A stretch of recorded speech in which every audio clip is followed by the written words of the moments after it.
അച്ഛാ, രണ്ടുപേര് കാണാൻ വന്നിട്ടുണ്ട്. ആരാ മോളെ? ബാങ്കിൽ നിന്നാ. ഒരാള് സോണൽ ചീഫ് എന്നാ പറയുന്നത്.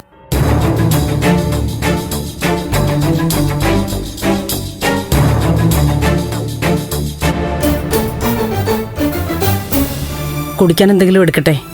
വേണ്ട വേണ്ട മേഡം. Hi sir. നമസ്കാരം. നമസ്കാരം. Sir, thank you. സാറിനറിയാലോ, ഞങ്ങളുടെ ബാങ്ക് താങ്കളുടെ കമ്പനിക്ക് വേണ്ടി ഏറ്റവും അധികം ലോൺ നൽകിയിട്ടുള്ളത്. കുറെ കാലമായി തിരിച്ചടവൊന്നും നടക്കുന്നില്ല.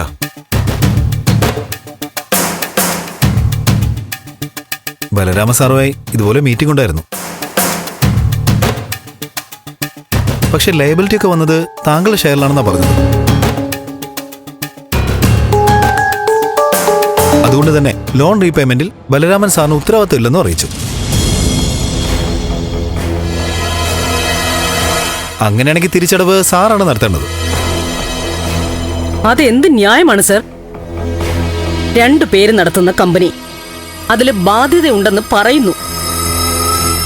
ബാധ്യത വരാനുള്ള യാതൊരു സാധ്യതയുമില്ല. ഇനി അഥവാ ബാധ്യതയുണ്ടെങ്കിൽ അത് തീർക്കുന്നത് ഒരാളുടെ മാത്രം ഉത്തരവാദിത്തമാകുന്ന എങ്ങനെയാ? ഞങ്ങളോട് ശോഭിച്ചിട്ട് കാര്യമില്ല മാഡം. നിങ്ങൾക്കിടയിലുള്ള തർക്കങ്ങളിൽ ഞങ്ങൾക്ക് ഉത്തരവാദിത്തമില്ല.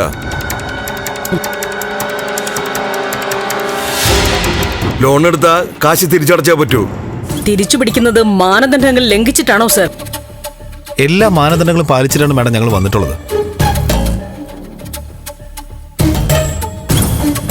ഞങ്ങളുടെ ബാങ്കിലെല്ലാം സാറാണ് ഡോക്യുമെന്റ്സിലെല്ലാം സൈൻ ചെയ്തിട്ടുള്ളത്.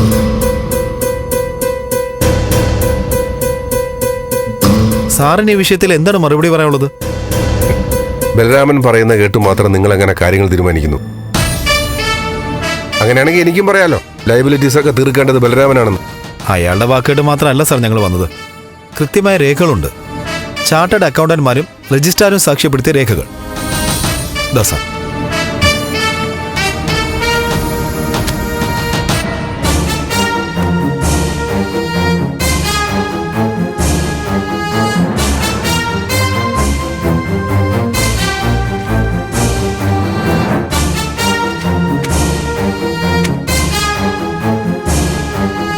അങ്ങ് ജനപ്രതിനിധിയായിരുന്ന വ്യക്തിയാണ്.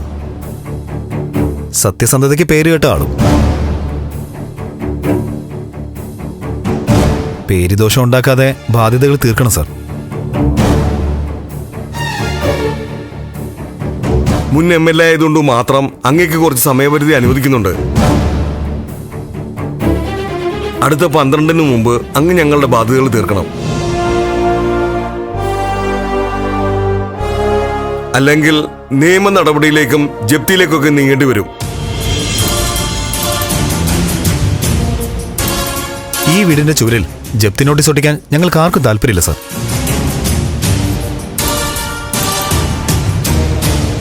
അപ്പൊ ശരി സാർ.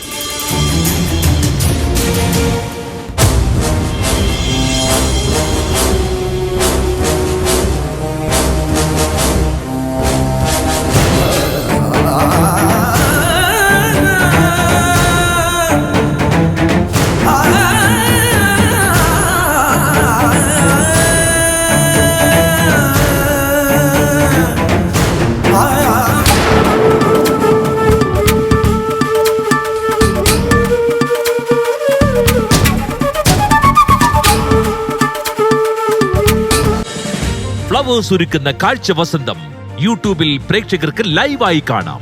ഫ്ലവേഴ്സ് കോമഡിയിൽ ജോയിൻ ചെയ്യൂ, ആസ്വദിക്കൂ.